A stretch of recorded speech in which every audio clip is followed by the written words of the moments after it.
చదవండి మరి ఒకసారి అదేమాట. యేసుక్రీస్తు అందరికీ ప్రభు. అసలు యేసుక్రీస్తే ఎందుకు దేవుడు? ఈ రోజుల్లో చాలా మంది దేవుళ్ళు అనబడే వాళ్ళు ఉన్నారు, దేవతలు అనబడే వాళ్ళు ఉన్నారు.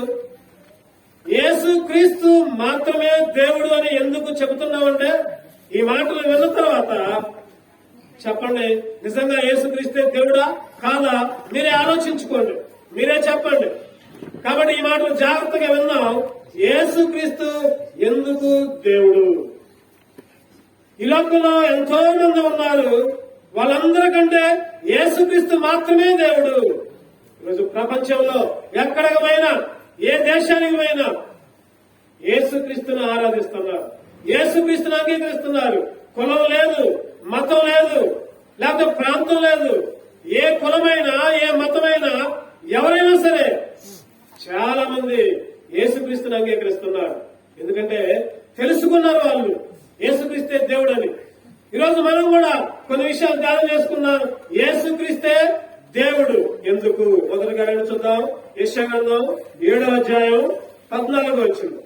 యెషయా గ్రంథం 7వ అధ్యాయం 14వ వచనం. కాబట్టి ప్రభువు తానే ఒక సూచన మీకు చూపును, ఆలకించుడి. కన్యక గర్భవతి అయి కుమారుని కని అతనికి ఇమ్మానుయేలు అని పేరు. కన్యక గర్భవతి అయి. యేసుక్రీస్తు ఎలా జన్మించాడంటే కన్యక ద్వారా. యేసుక్రీస్తు జన్మ ఒక కన్యక ద్వారా. ఈ రోజుల్లో చెప్పండి, ఎవరైనా ఎట్లా పడుతున్నారు? ప్రధానమంత్రి ఉన్నాడు అనుకోండి, లేకపోతే ఒక రాజు ఉన్నాడు అనుకోండి, ఒక తల్లికి తండ్రికి పెళ్ళైన తర్వాత భార్య భర్తలకి పిల్లలు పుడుతున్నారు. కానీ యేసుక్రీస్తు మాత్రం కన్యకకు జన్మించాడు. ఈ లోకంలో పరిశుద్ధంగా జన్మించాడు, పాపము లేకుండా జన్మించాడు. కన్యక గర్భవతి అయి పరిశుద్ధాత్మ ద్వారా పాపము లేకుండా. ఈ లోకంలో ఎంతో మంది ఉన్నారు, ఎవరి జన్మ కూడా అటువంటిది కాదు. ఈ లోకంలో మనం ఎంతో మందిని కొలుస్తున్నాం, ఎంతో మందిని పూజ చేస్తున్నాం. వాళ్ళందరూ ఎలా జన్మించారంటే పాపముతోనే జన్మించారు. పాపముతో జన్మించిన వాడు దేవుడు ఎట్లా అవుతాడు? నా ప్రశ్న, మనము పాపంలో జన్మించాం, వాళ్ళు కూడా పాపంలో జన్మించారు. మరి వాళ్ళకి మనకి తేడా ఏంటి? లేదు కదా తేడా. జన్మ పాపం లేనివాడు యేసుక్రీస్తు. జన్మ పాపం లేనివాడు యేసుక్రీస్తు. ఈరోజు ప్రతి ఒక్కరిలో జన్మ పాపం ఉంటుంది, కర్మ పాపం ఉంటుంది. యేసుక్రీస్తుకి మాత్రం ఏ పాపం కూడా లేదు. అందుకే యేసుక్రీస్తు దేవుడని నొక్కి నొక్కి నొక్కి చెబుతున్నాం. ఈరోజు ఎవరైనా సరే, ఏ మతమైనా, ఏ కులమైనా, యేసుక్రీస్తే ఎందుకు దేవుడు?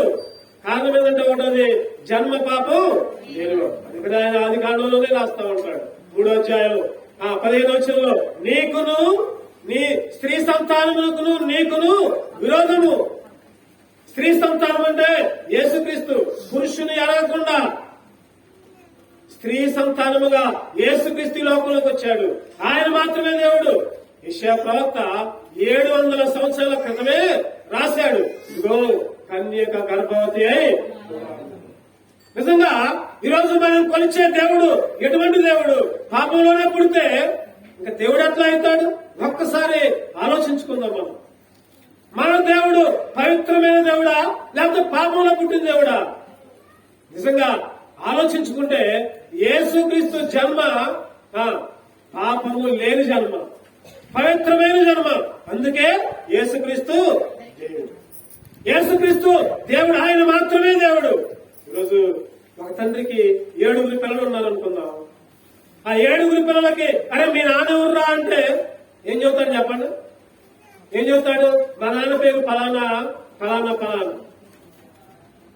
అంతేగాని మా నాన్న పేరు ఇంకొక ఆయన ఇంకొక ఆయన ఇంకొక ఆయన చెప్తారు ఎవరన్నా? చెప్పండి, ఎవరు చెప్పరు కదా. ఒకడే తండ్రి ఉంటాడు, బిడ్డలకి ఒకడే తండ్రి ఉంటాడు. అదేవిధంగా లోకానికి కూడా ఒకడే దేవుడు. ఆదివారం ఒక దేవుడు, సోమవారం ఒక దేవుడు, మంగళవారం బుధవారం రోజుకు ఒక దేవుళ్ళు ఉండరు. ఈరోజు ఖచ్చితంగా సూటిగా చెబుతున్నాం, యేసుక్రీస్తు మాత్రమే దేవుడు, వేరే దేవుడు ఎవరు లేరని బైబిల్ చెబుతుంది. కాబట్టి ఈరోజు ప్రియమిత్రుగా ఈ మాటలు విన్న ఎవరైనా సరే, యేసుక్రీస్తు మాత్రమే దేవుడు, ఆయనకు జన్మ పాపం లేదు. రెండో విషయం చెప్తారండి. రెండో విషయం, ఆయన మాత్రమే ఎందుకు దేవుడు అంటే యోహాను సువార్త 8:46 యోహాను సువార్త 8:46 నా యందు పాపమున్నదని మీలో ఎవడు స్థాపించిన. యేసుక్రీస్తు ఈ లోకంలో 33.5 సంవత్సరాలు పెరిగాడు. ఆయన జన్మలోనే పాపం లేదు, కానీ కర్మలో కూడా పాపం లేదు. ఛాలెంజ్ విసిరాడు, సమాజానికి ఛాలెంజ్ విసిరాడు. నాలో పాపం ఉంటే చూపియండి, నాలో ఏదైనా తప్పుంటే చూపియండి. ఎవరన్నా అన్నారా? ఎవరు కూడా ప్రపంచ చరిత్రలో ఎవరు కూడా నాలో పాపం ఉంది అని చూపియండి అని ఎవరు అడగల, ఎవరో చెప్పలా. ఆ మధ్య మనం టీవీలో వార్తల్లో చూసాం, ఒక స్వామి రోజు కొలుస్తున్నారు, ఆయన్ని రోజు పూజ చేస్తున్నారు. నిత్యానంద స్వామి అంట. ఆయన పేరేం పేరంటే నిత్యానంద స్వామి. ఎప్పుడూ ఆనందమే, ఎప్పుడూ ఆనందమే. రెడ్డి హ్యాండెడ్ గా దొరికాడు, రెడ్డి హ్యాండెడ్ గా దొరికాడు, పాపం చేస్తుంటున్నాడు. నిజంగా చాలా మంది స్వాములుగా లేకపోతే ఇంకా ఏదో ఏదో అనుకుంటారు, కానీ పాపులుగా ఉన్న వాళ్ళే, పాపంలో పెరిగిన వాళ్ళే, పాపాన్ని అనుభవించిన వాళ్ళే, వాళ్ళు దేవుళ్ళు ఎట్లయితారు?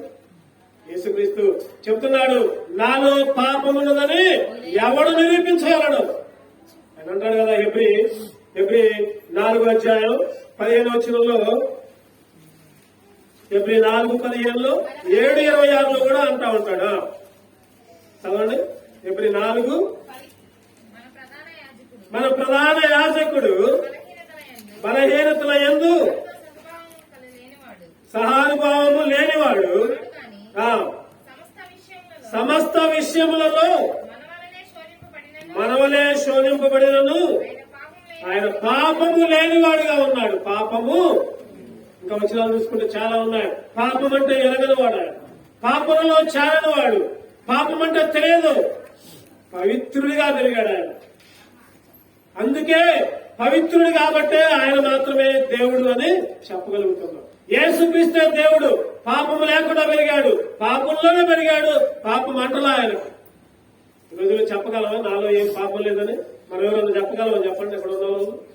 నేను చాలా మంచిదని చెప్పగలమా? మనమే కాదు, ఎవరో కూడా చెప్పలేదు. ఏదో ఒక సందర్భంలో చిన్న చిన్న తప్పులు చేస్తానే ఉంటాం. కానీ యేసుక్రీస్తు తన జీవిత కాలంలో పాపం అంటేనే తెలియదు, పాపం అంటేనే ఎరగడు. ఆయన పాపులకు దూరంగా ఉన్నాడు. 33.5 సంవత్సరాలు బతికాడు, పాపాన్ని దగ్గరికి రాలేదు. మంచి యవ్వన కాలంలో కూడా అన్నిటినీ జయించాడు ఆయన. అందుకే యేసుక్రీస్తే దేవుడు అని చెప్పగలరు. ఒకటోది చెప్పండి, యేసుక్రీస్తు ఎందుకు దేవుడు? జన్మ పాపం లేదు ఆయన దగ్గర. రెండవది కర్మ పాపం లేదు, ఏ పాపం కూడా చేయల.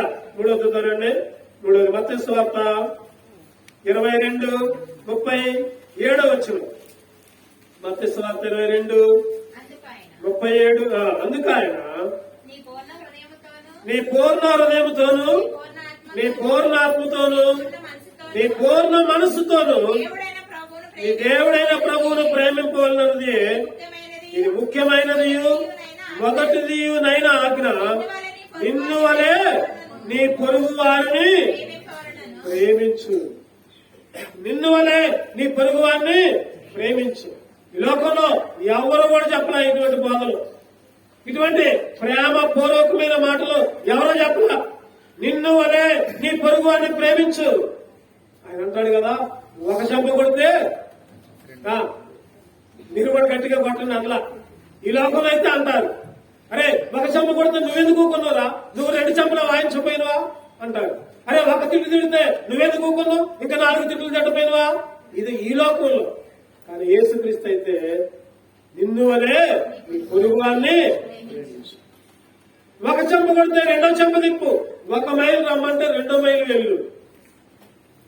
ఈ లోకంలో ఎవ్వరు కూడా అటువంటి ప్రేమ గురించి చెప్పరా. ఆయన బోధలే గొప్ప బోధలు, ఆయన మాటలే గొప్ప మాటలు. నిన్ను వలే నీ పొరుగువాడిని ప్రేమించు అన్నాడు. ఇంకా అన్నాడు కదా ఆయన, నీ శత్రువులను కూడా ప్రేమించు. చెప్తారా ఎవరన్నా ఈ మాట? ఎవరు కూడా చెప్పరు ఈ మాట. నీ శత్రువులను ప్రేమించు. నీ మీద ఎవరైతే అపకారం చేస్తున్నారో వాళ్ళను కూడా ప్రేమించు. ఎవరు చెప్పారండి ఈ మాట? యేసుక్రీస్తు మాత్రమే. ఆయన మాత్రమే ప్రేమ కలిగిన వాడు. ఆయన మాత్రమే ఈ మాట చెప్పగలిగిన వాడు. ఎవరు కూడా చెప్పలా. ఆయన బోధలే అద్భుతమైన బోధన. ఈ లోకంలో పంటికి పన్ను కంటికి కన్ను అంటారు. దుష్ట శిక్షణ శిష్ట రక్షణ అంటారు చాలా మంది. మంచోళ్ళనేమో రక్షిస్తా, చెడ్డలనేమో శిక్షిస్తా అంటారు. కానీ యేసుక్రీస్తు అంటలా. ఎవరైతే పాపం చేశారో వాళ్ళనే ప్రేమిస్తా ఆయన అంటాడు కదా. చెప్పండి, ఈ రోజుల్లో డాక్టర్ ఎవరికి కావాలి? ఎవరికి కావాలి డాక్టర్? రోగులకే డాక్టర్. మంచిగా ఉన్న వాళ్ళకి డాక్టర్తో అవసరమా? లేదు కదా. అలాగే పాపులకే యేసుక్రీస్తుడు. పాపంలో ఉన్న వాళ్ళు ఆయన ప్రేమిస్తుడు. ఎవరైతే పాపులుగా ఉంటున్నారో ఆయన బోధలే అద్భుతమైన బోధలు. ఆయన బోధనలు పట్టుకొని స్వామి వివేకానంద, రామకృష్ణ పరమహంస, దయానంద సరస్వతి, రాజా రామ్మోహన్ రాయ్, ఇటువంటి వాళ్ళందరూ యేసుక్రీస్తు బోధలు విని వాళ్ళు కూడా అటువంటి ప్రేమతత్వాన్ని నెలకొల్పారు. మహాత్మా గాంధీ కూడా యేసుక్రీస్తు మాటలు విని బైబిల్ చదివి ఆయన ప్రేమల గురించి ప్రచురణ చేశాడు. మహాత్మా గాంధీ పుస్తకాలు చదువుకుంటే మనకు అర్థమవుతుంది. ఈ లోకంలో ఎవరూ చెప్పలా, యేసు మాత్రమే చెప్పాడు, నిన్ను వలే నీ పొరుగు వారిని. ఆయన బోధలే అద్భుతమైన బోధలు. ఆయన వాక్యాలే అద్భుతమైన ప్రసంగాలు. ఈ లోకంలో ఎవరు చెప్పలా అంత చక్కని మాటలు. ఆయన తిట్టిన వాళ్ళను కూడా స్నేహితుడా అని పిలిచాడు. ఆయన పక్కనే ఉండి, ఆయన పక్కనే తిరిగి, ఆయన విందులో చేయివేసి ఆయన అప్పగించాడు. ఎవరు? ఇస్కరియోతు యోధ. అటువంటి ఇస్కరియోతు యోధాను కూడా స్నేహితుడా, చెలికాడా అని సంబోధించాడు. మరి అటువంటి తత్వము ఎవరన్నా చూపించారా అంటే ఎవరు కూడా చూపించారు. ఈ లోకంలో అంత ప్రేమని ఎవరు కూడా కనబరచలా. అందుకే యేసుక్రీస్తు దేవుడు. ఆయన మాత్రమే దేవుడు. మూడో విషయం, 4వ చూద్దామండి. యేసుక్రీస్తు ఎందుకు దేవుడు? లోకాసువార్త 7వ అధ్యాయం, లోకాసువార్త 7వ అధ్యాయం 13వ వచనం. లోకాసువార్త 7వ అధ్యాయం 13వ వచనం. ప్రభువు ఆమెను చూచి ఆమె ఎందుకు కనికరపడి ఏడవ వద్దని ఆమెతో చెప్పి, ఏడవ వద్దని ఆమెతో. ఇక్కడ ఏం జరిగిందంటే ఒక కుమారుడు చనిపోయాడు. చనిపోయిన కుమారుణ్ణి లేపాడు. నా తలంపు ఏంటంటే 3 చెప్పుకున్నాం మనం. యేసుక్రీస్తు ఎందుకు దేవుడు చెప్పండి, ఒకటో చెప్పాలి, అందరూ చెప్పాలి. ఆయన జన్మ పాపము లేనివాడు. రెండవది కర్మ పాపం, పాపం చేయరా. మూడవది నిన్ను వల్ల నీ పొరుగు వారిని ప్రేమించు అన్నాడు. ఎవరో చెప్పలేటువంటి మాటలు. 4వది ఏంటంటే యేసుక్రీస్తు చేసిన సూచక క్రియలు. ఆయన లాగా ఎవరు సూచక్రియలు చేయరా. ఆయన లాగా చనిపోయిన వారిని లేపలా. ఆయన లాగా కుష్టు వ్యాధి కలిగిన వాళ్ళని స్వస్థపరచలా. ఆయన లాగా గుడ్డి వాళ్ళకి చూపిలా. ఎవరు కుంటి వాళ్ళని నడిచేటట్టు చేయలా.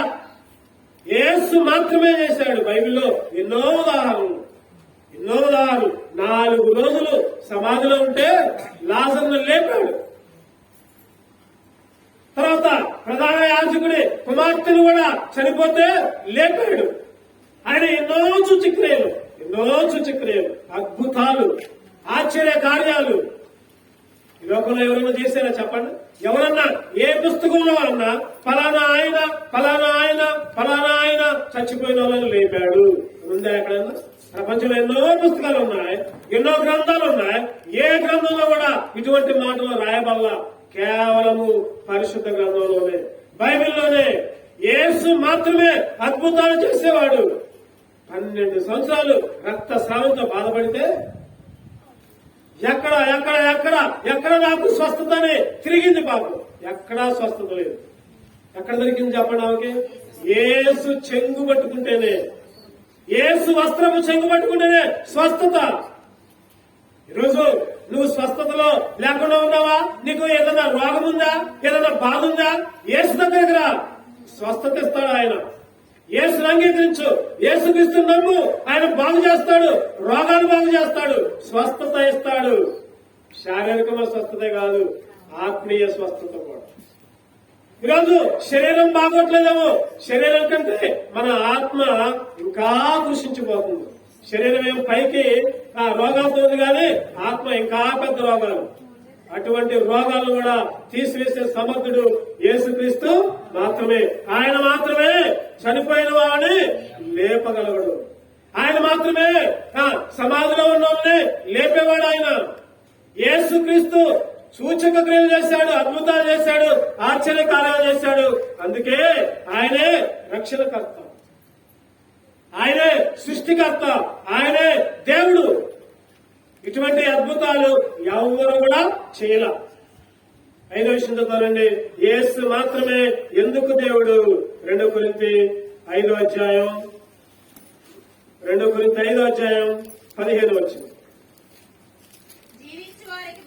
2 కొరింథీ 5వ అధ్యాయం 15వ వచనం. జీవించువారు ఇక మీదట తమ కొరకు కాక తమ నిమిత్తము మృతి పొంది తిరిగి లేచిన వాని కొరకే జీవించుటకు ఆయన అందరి కొరకు మృతి పొందాడు. ఆయన అందరి కొరకు మృతి పొందాడు. అందరి కోసం చనిపోయాడు. ఆయన అందరి కోసం, ప్రపంచ మానవాళి కొరకు చనిపోయాడు. ఎవరన్నా ఉన్నారు చనిపోయిన వాళ్ళు? చెప్పండి. ప్రపంచంలో అంట 33,333 దేవతలు, దేవుళ్ళు అనబడే వాళ్ళు ఉన్నారంట. ఊరికి ఒక దేవుడు, రాష్ట్రానికి ఒక దేవుడు, ఇంటికి ఒక దేవుడు కూడా. ఎవరైనా చనిపోయిన వాళ్ళు ఉన్నారా? వాళ్ళ కోసమే చనిపోయారు. కానీ యేసుక్రీస్తు మాత్రం అందరి కొరకు, అందరి కొరకు. ఇండియా కోసమే కాదు, అమెరికా కోసమే కాదు, లేకపోతే వెస్టిండీస్ కోసమే కాదు. ప్రతి దేశం, ఫలానా కులం కాదు, ఫలానా కులం కాదు, ఏ కులము, ప్రతి కులం వాళ్ళకి. ఈ కులాలు మతాలు ఎవరు పెట్టుకున్నారంటే మనమే పెట్టుకున్నాం. ఏ కులమైనా ఏ మతమైనా ఏమైంది చెప్పండి? ఫలానా వాళ్ళకి వస్తే పాలు వస్తాయా? ఫలానా వాళ్ళకి వస్తే రక్తం వచ్చిందా? లేదా? ఎవరిని కోసినా కూడా రక్తమే వచ్చింది. ఎవరిని కోసినా కూడా రక్తమే వచ్చింది. ఈరోజు ఇటువంటి పేదాలు నువ్వు నేను పెట్టుకున్నావు. కానీ యేసుక్రీస్తు అందరి కొరకు చనిపోయాడు. మా దేవుడు కాదులే, మా దేవుడు కాదులే, మా దేవుడు కాదులే, వాళ్ళ దేవుళ్లే, వీళ్ళ దేవుళ్లే. చాలా మంది అటువంటి భ్రమలో ఉంటున్నారు ఈరోజు. కానీ నీ కొరకు కూడా అటువంటి భ్రమలో ఎవరైతే ఉన్నారో వాళ్ళ కొరకు కూడా యేసుక్రీస్తు చనిపోయాడు. అది గుర్తుపెట్టుకోండి. అందుకనే వేదాలు కూడా చెప్తూ ఉంటాయి, సర్వలోక పాప పరిహారం రక్త ప్రోక్షణం ఆవశ్యకం, తద్రక్తం పరమాత్మైన పుణ్యదాన బలియాగం. వేదాలు ఘోషిస్తూ ఉన్నాయి. ఎవరైతే రక్తాన్ని చిందిస్తారో, ఎవరైతే పాపుల కొరకు శిలువలో బలి అవుతారో, ఆ రక్తములో ప్రతి పాపము కడుగబడింది. ఏదో కోళ్ళకు వస్తే, లేకపోతే ఎద్దులకు వస్తే, మేకలకు వస్తే ఆ రక్తంలో పాపాలు కడగబడవు. అది పాతకాలం. ఈ కాలంలో యేసుక్రీస్తే నీ కొరకు నా కొరకు పవిత్రమైన గొర్రెపిల్లగా అర్పించుకున్నాడు. రక్తాన్ని కార్చాడు. ఆ రక్తంలో నీ పాపం, నా పాపం, అందరి పాపాలు కడిగాడు. రక్తము చిందించకుండా పాప క్షమాపణ లేదు. రక్తము చిందించకుండా పాప క్షమాపణ లేదు. నొక్కి నొక్కి వ్యాఖ్యానించాడు. ఎవరు రక్తం చిందించారు? ఒక్కసారి ఆలోచించండి. ఈ మాటలు ఉంటున్నా ప్రియమైన తమ్ముడు, అక్క, అన్న, చెల్లి, నీ కొరకు యేసుక్రీస్తు చనిపోయాడు. నీ కొరకు ఆయన మృతి పొందాడు. నీ పాపాల కోసమే. ఆయన అంటాడు కదా, నా అంతటా నేనే చనిపోవాలి, నా ఆత్మను నేనే అప్పచెప్పాలి, ఎవరు నన్ను బలవంతం చేయలేదు అంటా ఉంటాడు. ఆయన చనిపోయినప్పుడు శిలువలో కూడా ఒక మాట కలుగుతాడు, తండ్రి నీ చేతికి నా ఆత్మను అప్పగిస్తున్నాను. ఆయనంతుడు ఆయనే. నిజంగా ఆయన చనిపోవద్దు అనుకుంటే ఎవరు కూడా ఆయన చంపలేదు. ఆయన కేవలము చనిపోయింది ఎందుకంటే నీ కోసం, నా కోసమే. అది గుర్తెరగాలి మనం. నీ కొరకు, నా కొరకు ఆయన చనిపోయాడు. ఈ లోకంలో ఎవరు కూడా చనిపోవాలి. ఆయన మన కొరకు చనిపోయాడు, మృతి పొందాడు. ఎవరు కూడా చనిపోరు, అందుకే ఆయన దేవుడు. ఇంకా ఎవరైనా చనిపోతే వాళ్ళని దేవుడిగా కొనుక్కోవచ్చు, కొనియాడవచ్చు. మనం ఎవరు కూడా చనిపోవాలా. 5వ విషయం, అందరి కొరకు మృతి పొందాడు. చెప్పండి. 1వది, మీరు ఎంత మాత్రం ఉన్నారు? పరీక్ష చేస్తారు. 1వది జన్మ పాపం లేనోడు, చెప్పాలి అందరూ. 2వది కర్మ పాపం లేనోడు. 3వది ప్రేమ గురించి చెప్పాడు, అందరికి ప్రేమించమని చెప్పాడు, శత్రువును కూడా ప్రేమించన్నాడు. 4వది సూచక క్రియలు, అద్భుతాలు, ఎంతల్లా సరిగ్గా ఎంతల్లా అద్భుతాలు, ఆశ్చర్య కార్యాలు చేసేవాడు ఆయన. ఎవరు కూడా చేయాల. 5వది అందరి కొరకు మృతి చెందాడు. 6వ చూద్దామండి. 6వది ఆయన తిరిగి లేచాడు. రెండు చూద్దాం పరిశుద్ధ గ్రంథం నుంచి. ఆయన తిరిగి లేచాడు. చనిపోవడం మాత్రమే కాదు. 1 కొరింథీ 15:57 వచ్చిన 1 కొరింథీ 15:55. ఓ మరణమా నీ ముళ్ళెక్కడ? ఓ మరణమా నీ ముళ్ళెక్కడ? మరణపు ముళ్ళును విరిచాడు. ఆయన మరణించి తిరిగి లేచాడు. ఆయన చనిపోవడం మాత్రమే కాదు, తిరిగి లేచాడు కూడా. మరణాన్ని అంతా విరిచాడు. యెషయా గ్రంథం 25:8 చూద్దామండి. యెషయా గ్రంథం 25:8. మరెన్నడూ ఉండకుండా మరణమును ఆయన మింగివేశాడు. మరెన్నడూ ఉండకుండా మరణాన్ని మింగేశాడంట. మరణం మీద గెలిచాడు, మరణం మీద విజయం పొందాడు. ఎవరన్నా ఈ లోకంలో ఎన్నో కోట్ల మంది పుట్టారు, ఎవరన్నా మరణం మీద గెలిచారా? చెప్పండి. ఎవరన్నా చనిపోయి తిరిగి లేచారా? సమాధానం లేదు. ఎవరు కూడా లేవరా. అందరూ మట్టిలోనే గడిచిపోయారు. అందరూ బూడిదగానే మిగిలిపోయారు. సమాధులు తవ్వితే ఎముకలు లేకపోతే పుర్రెలు అయ్యో ఇయ్యో కనపడతాయి. కానీ యేసు క్రీస్తు సమాధి ఖాళీ సమాధి. యేసు సమాధి ఖాళీ సమాధి ఎప్పటికీ కూడా యెరూషలేములో ఉంది. ఎప్పటికీ కూడా మన ఇంట్లోనే యూట్యూబ్ లో కొట్టుకుంటే ఆ సమాధి మనకు కనబడింది, ఖాళీ సమాధి. ప్రపంచ చరిత్రలో ఏ సమాధి ఖాళీగా లేదు, యేసు సమాధి మాత్రమే. అందుకే యేసుక్రీస్తు దేవుడు అని చెబుతున్నాము. ఎందుకంటే ఆయన చనిపోవడం మాత్రమే కాదు, తిరిగి లేచాడు ఆయన. ఇంకా ఎవరైనా ఉంటే అట్లా లేచిన వాళ్ళు ఉంటే చెప్పండి. మేము కూడా బైబిల్ వదిలిపెట్టి వాళ్ళని అంగీకరిస్తాం. మేము కూడా ఇట్లా కూడుకో, ఇట్లా పాటలు పాడుకో, దేవుడు వాక్యం చెప్పుకో. ఎవరన్నా ఇంకా ఎవరన్నా ఉన్నారా? ఎవరు కూడా లేరు. ఎవరు కూడా లేదు. యేసు మాత్రమే, యేసు క్రీస్తు మాత్రమే చనిపోయాడు. 3 రోజులు సమాధిలో ఉన్నాడు. 3వ రోజు లేచాడు ఆయన. అందుకని ఒక పాట కూడా పాడతారు, ఈస్టర్ సందర్భంగా. లేచినాడురా సమాధి గెలిచినాడురా, లేచినాడురా సమాధి గెలిచినాడు. ఆయన తిరిగి లేచాడు కాబట్టి యేసుక్రీస్తుని మేము అంగీకరించాం. ఆయన కూడా లేకపోతే మేము కూడా యేసుక్రీస్తుని అంగీకరించేవాళ్ళం కాదు. ఈ మాటలు వింటున్నా ప్రియమైన సహోదరి సహోదరుడా, యేసుక్రీస్తు చనిపోవడం మాత్రమే కాదు, తిరిగి లేచాడు. మహాత్మా గాంధీ చనిపోయినప్పుడంట, గాంధీ గారు మన దేశానికి స్వాతంత్రం తీసుకుని వచ్చారు. చనిపోయినప్పుడు ఆ బంధువులు, రాజకీయ నాయకులు అందరూ సమాధి నుండి యేసుక్రీస్తు 3వ రోజు లేచాడు కదా, గాంధీ గారు కూడా అంత గొప్ప యేసుక్రీస్తు లాగా చేశాడుగా కొన్ని కార్యాలు, గాంధీ గారు కూడా లేస్తారు అని ఆ సమాధి చుట్టూ ఉన్నారంట. 2వ రోజు యేసుక్రీస్తు 3వ రోజు లేచాడు కదా, గాంధీ గారు కూడా లేస్తారని 3 రోజులు అక్కడనే ఉన్నారంట. లేచాడా? ఇప్పటికి కూడా ఆ సమాధి అంతే ఉంది. ఇప్పటికి కూడా గాంధీ సమాధి దగ్గర పోయి పూలేసి వస్తా ఉంటారు కొంతమంది నాయకులు.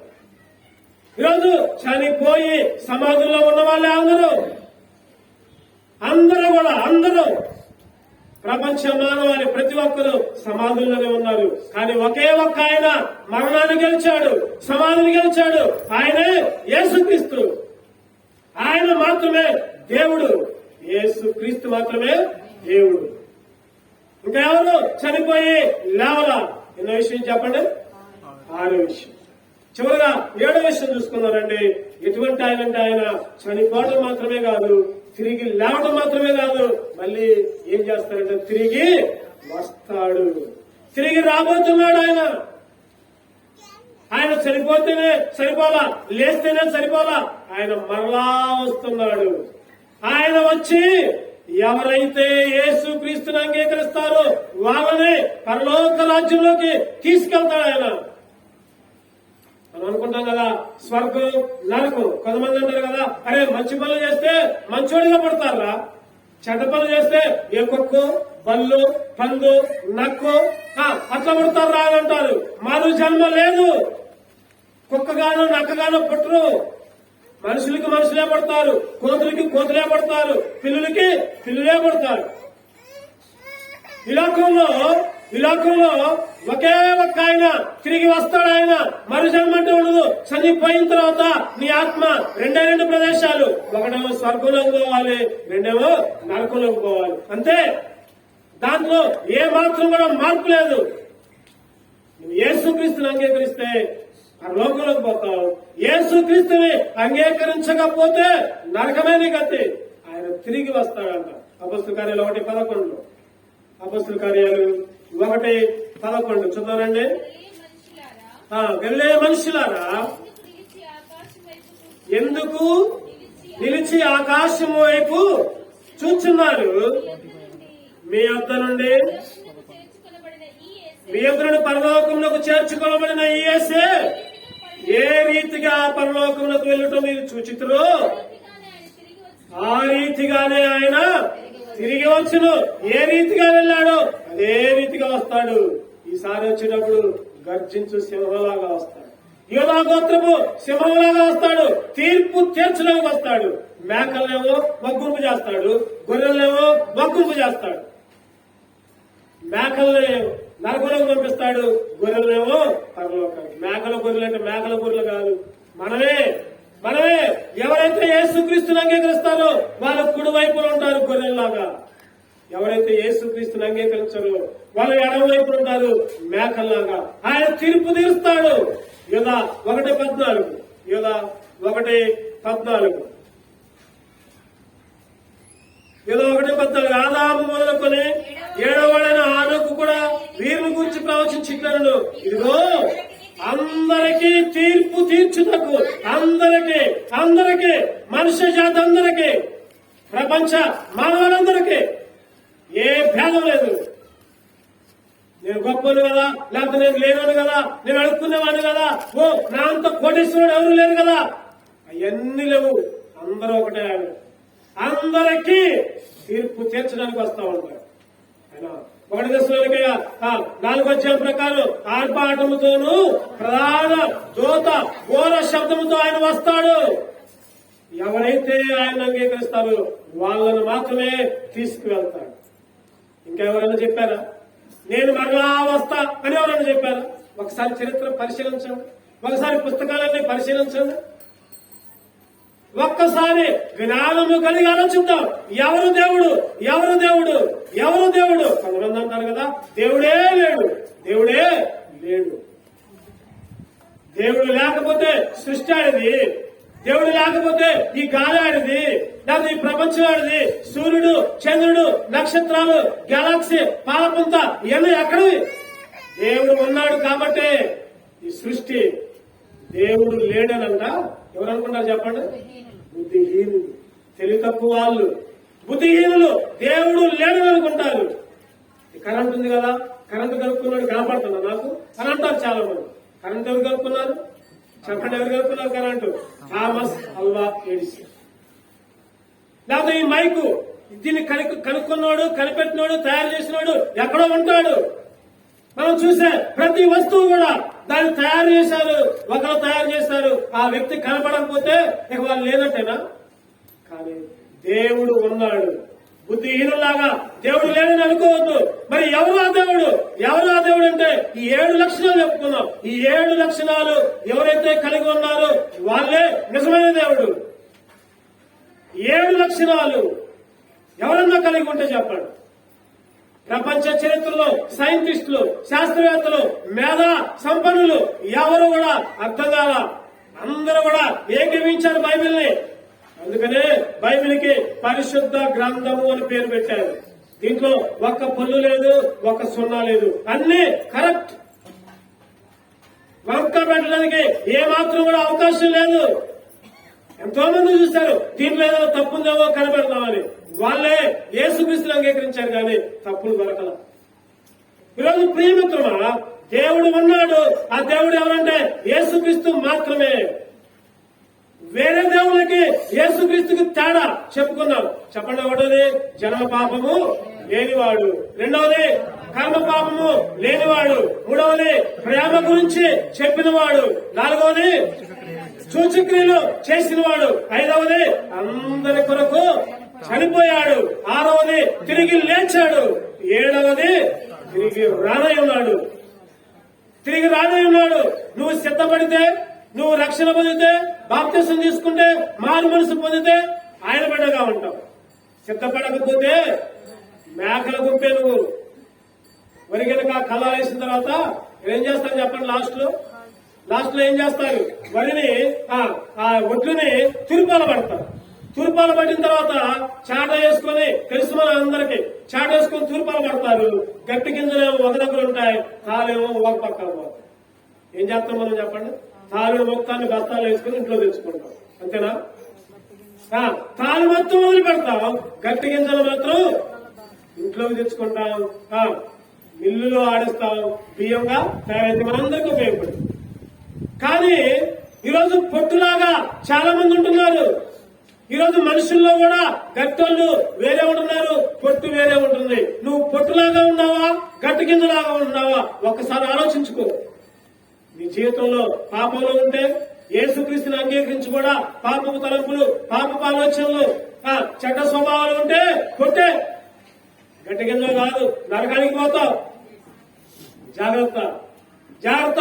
యేసుక్రీస్తు మాత్రమే దేవుడు. ఈరోజే ఆయన అంగీకరించు. ఈ లోకాన్ని నమ్మమాకు, ఈ లోక ఆశలు నమ్మమాకు. ఈ లోకమంతా మాయే.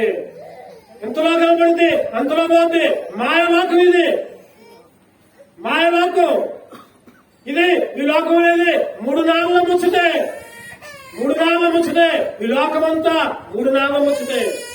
తర్వాత అంతా మాయే. అందుకనే భక్తుడు చక్కటి పాట రాస్తాడు. ఏంటంటే అది, ఇది 3 నాళ్ళ ముచ్చటని ఎరుగవా, ఇది 3 నాళ్ళ ముచ్చటని ఎరుగవా, మురిగిపోయేటి దేహమని తెలుగవా, ఇది 3 నాళ్ళ ముచ్చటని ఎరుగవా, ఇది మురిగిపోయేటి దేహమని కానవా, లోకమంటేనే మాయ బొమ్మలాటేనండి, లోకమంటేనే మాయ బొమ్మలాటేనండి, నమ్మకండి ఈ లోకము మాయేనండి, నమ్మకండి ఈ లోకము మాయేనండి, లోక భోగాలను ఆశించే వారికి లేదండి పరలోక రాజ్యము, లోక భోగాలను ఆశించే వారికి లేదండి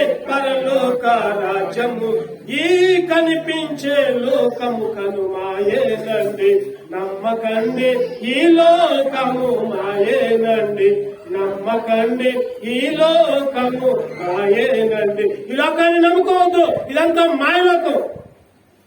ఈ మాయలోకంలో పడి ఈ మాయ అలవాట్లు అవన్నీ పాపమే. పాపములాగా నీకు ఆశ పెడతా ఉంటాయి, పాపములాగా నీకు ఆశ చూపిస్తా ఉంటాయి. ఇదిగో ఇచ్చేయి. చిన్న ఉదాహరణ చెప్పి ముగిస్తాను.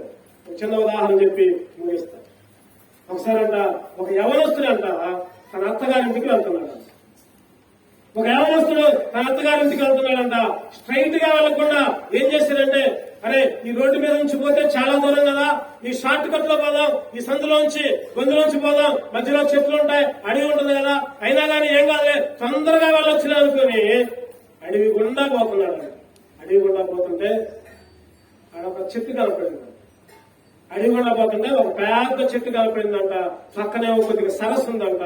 ఆ సరస్సు పక్కకి ఆ చెట్టు కొమ్మ ఒకటి వంగుందంట.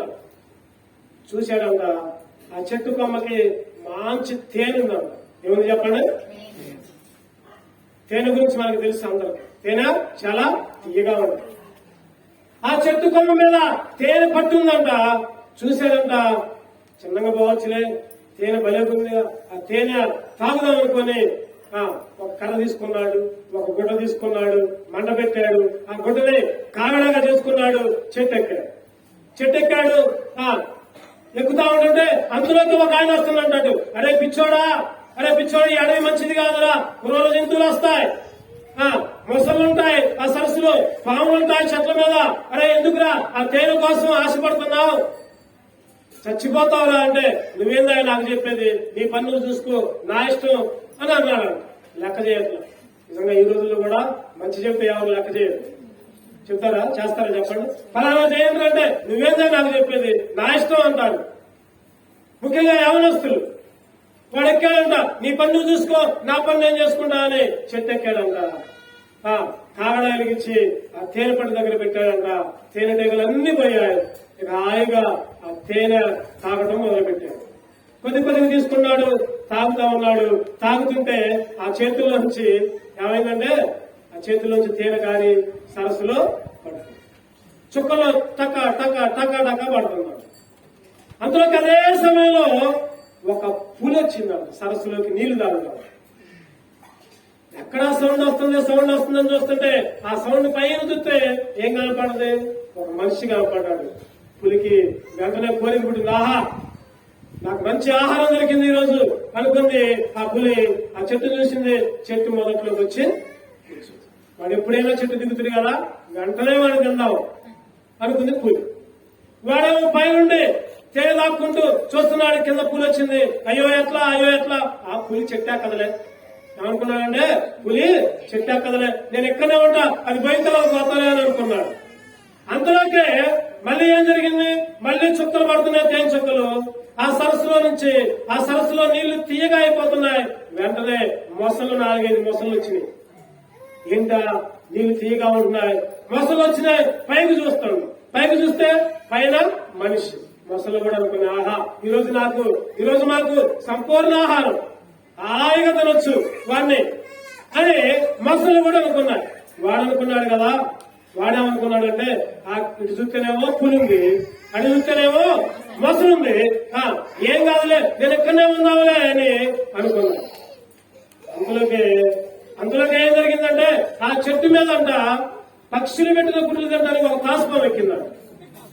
ఆ చెట్టు మీదకి పక్షుల గుడ్లు తినడానికి తాసుపాము ఎక్కింది. ఆ తాసుపాము ఆ గుడ్లు తినుకుంటూ వాడికెళ్ళి చూసింది. వెంటనే ఒకసారి భయపడ్డాడు. అరే కింద చూస్తేనేమో పులి, అటు సరస్సులో చూస్తేనేమో మొసళ్ళు, చెట్టు మీద చూస్తేనేమో పాము, ఏం చేయాలో అర్థం కాదు. అరే ఇందాక వాడెవడో చెప్పాడు, ఆ మాటను పోయినట్టుగా బాగుంది, ఈ తేనె కోసం ఆశపడి నా ప్రాణాన్ని బలి తీసుకున్నానని అనుకుంటాగానే వెంటనే తాసుపాము టక టక టక టక కాటేసి వెంటనే ఏం చేశాడు, వెంటనే కాట్లకి సరస్సులో నేలలో పడ్డాడు. వెంటనే ముసలన్నీ ఎగబడ్డాయి. ముక్కలు చేసి తిని మిగిలింది ఒడ్డుకొల్లు పెట్టాయి. ఒడ్డులో ఉన్న పులి ఆ బొక్కల్ని మిగిలిన వాటినన్నింటినీ. ఏంటి కథ అంటే, తీపిగా ఉంది.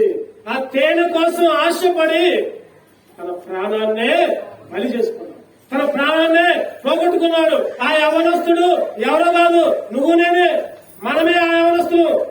ఈ లోకమనే పాపము తీయగా ఉంటుంది, తాగుడు తీయగా ఉంటుంది. చాలా మందికి ఆహా తాగితే భలేగా ఉంటుందిలే, తాగుతూ ఉంటున్నారు, తీయగా ఉంటుంది, వాళ్ళ ప్రాణం పోతుందని తెలుసుకోవట్లా. ఈరోజు మోసాలు, అబద్ధాలు, వ్యభిచారాలు, పాపాలు తీయగా ఉంటున్నాయి చాలా మందికి. ఎన్ని నష్టమని అడగట్లా, తీయగా ఉంటున్నాయి కదా, ఏం కాదులే, చివరికి ప్రాణాన్ని పోగొట్టుకుంటున్నారు యవనస్తులాగా. చెప్పిన మాట లోబడట్లా, వింటుల్లా, సలహాలు వింటుల్లా. అందుకే ఈ మాటలు మైకుల ద్వారా ఈ కుటుంబాలను ఆధారం చేసుకుని నేను ఎన్నో అన్నా కూడా చెవుల్లోకి మారుమోగుతూ ఉంటున్నాయి. విను, సరి చేసుకో. ధనవంతుడు అగ్నిగుణంలో పోయి అంటా ఉంటాడు కదా, అయ్యా నా వాళ్ళకి ఎవరు చెప్పట్లేదా ఈ మాటలు, నన్ను పంపి అయ్యా అని అంటే, అబ్రహాం ఏమంటాడు చెప్పండి. అక్కడ చెప్పడానికి మోసే ఇంకా సేవకులు చాలా మంది ఉంటారు. ఈరోజు దేవుని వాక్యాలు చెబుతుంటే విను, సరి చేసుకో. పరిశీలించు. నిన్నేమి బలవంతం చేయట్లా. నువ్వు యేసుక్రీస్తుని అంగీకరించు, లేకపోతే లేదంటున్నా. మతం మార్చుకోంటున్నా. మతము అనేది తప్పు. సరైన మార్గంలోకి రా. సరైన మార్గంలోకి రా. మతం కాదు ఇది, మార్గం. ఆయనే మార్గం. నాకు పాట పాడుకుందాం. ఏం పాట? నేనే మార్గము, నేనే సాక్ష్యము, నేనే జీవమును. నేనే మార్గము, నేనే సాక్ష్యము, నేనే జీవమును. నేనే గాకి కెవ్వరు లేరని, నేనే గాకి కెవ్వరు లేరని ఎంచి చెప్పిన యేసుని యొద్దకు, ఎంచి చెప్పిన యేసుని యొద్దకు రండి రండి రండి రండి రండి అని పిలుస్తుంటున్నాడు. ఆయన చేతులు చాచి పిలుస్తుంటున్నాడు. ఇంకా ఇంకా ఈ మాట వినకపోతే నీకు నష్టము, అగ్ని గుండమే. నీ ప్రాణం ఎప్పుడు పోతుంది లేదు. నువ్వు ఎంతకాలం ఈ లోకంలో బతుకుతావో లేదు. అందుకే ప్రాణం ఉన్నప్పుడే, నీ బొందులో నీ ప్రాణం ఉన్నప్పుడే యేసుక్రీస్తుని అంగీకరించు. తర్వాతలే వచ్చే సంవత్సరంలో ఇంకా 4 సంవత్సరాలే నేను అనుభవించాలి, నాకు ఇంకా చాలా వయసు ఉంది. మరణానికి వయసుతో సంబంధం లేదు. చిన్నపిల్లలైనా పెద్దవాళ్ళైనా ఎవరైనా చనిపోవాల్సిందే. ఎప్పుడు చనిపోతామో తెలియదు మనకి. కాబట్టి చనిపోకముందే యేసుక్రీస్తుని అంగీకరించు. ప్రభా, పాపినయ్యా నేను, నా హృదయంలోకి రాయ్యా. ప్రభా, నువ్వే దేవుడు అయ్యా. ప్రభా, ఇటువంటి లక్షణాలు ఎవరికి లేవయ్యా, ఎవరికి లేవయ్యా. ప్రభా, నువ్వు మాత్రమే జన్మ పాపం లేనివాడివి. ప్రభా, నువ్వు మాత్రమే కర్మ పాపం లేనివాడివి. ప్రభా, నువ్వు మాత్రమే చక్కటి బోధలు ప్రేమ గురించి చెప్పిన వాడివి. శత్రువును కూడా ప్రేమించమన్నవాడివి. ప్రభా, నువ్వు మాత్రమే అద్భుతాలు సూచక్రియలు చేసిన వాడివి. ప్రభా, నువ్వు మాత్రమే చనిపోయిన వాడివి అందరి కొరకు. ప్రభా, అంత మాత్రమే కాదు నాయన, నువ్వు తిరిగి లేచావయ్యా, సమాధిలో నుంచి లేచావయ్యా. లేవడం మాత్రమే కాదు నాయన, ఒకనొక రోజు వస్తావు. ఎవరైతే నిన్ను కలిగిస్తారో వాళ్ళని తీసుకెళ్తావు నాయన. తీసుకెళ్లే గుంపులు నన్ను కూడా ఉంచాయా, నన్ను కూడా ఉంచాయా. నీ పరలోక రాజ్యంలో నన్ను చేర్చుకోయా. హృదయమార అడుగు, ఖచ్చితంగా ఆయన నీకు నిత్య జీవం ఇస్తాడు, పరలోక రాజ్యం ఇస్తాడు. పరలోక రాజ్యానికి రావాలంటే యేసుక్రీస్తుని అంగీకరించు. యేసుని నీ హృదయంలో చేర్చుకో. అప్పుడే ఆయన నీకు స్వర్గాన్ని ఇస్తాడు, నరకులకు పంపాడు. ఇంకా దేవుని మాటలు ఇంకా ఎక్కువగా వినాలనుకుంటే ప్రతి ఆదివారం బస్ స్టాండ్ దగ్గర సియాని చర్చిలో మందిరంలో ఆరాధన జరుగుతుంది. అక్కడికి రండి, మాటలు వినండి, దేవుణ్ణి అంగీకరించండి, మీ హృదయాన్ని ఆయన కొరకు సమర్పించుకోండి. ఆయన మిమ్మల్ని అందరినీ నరకానికి పంపించడానికి ఆయనకి ఇష్టం లేదు. అందుకే ఆలస్యం చేస్తున్నాడు. ఇంకా నా బిడ్డ రక్షణ పొందుతారు. రక్షణ పొందు, మారు మనసు పొందు, బాప్తిసం చేసుకో, ఆయన చిత్తానుసారంగా నాడు, పరలోక రాజ్యం నీదైతే. అటువంటి కృప దేవుడు అనుగ్రహించిన గాక. ఈ కుటుంబానికి, బిడ్డలకి, వచ్చిన ప్రతి బిడ్డకి అటువంటి పరలోక రాజ్యాన్ని సిద్ధపరచును గాక. ఆమె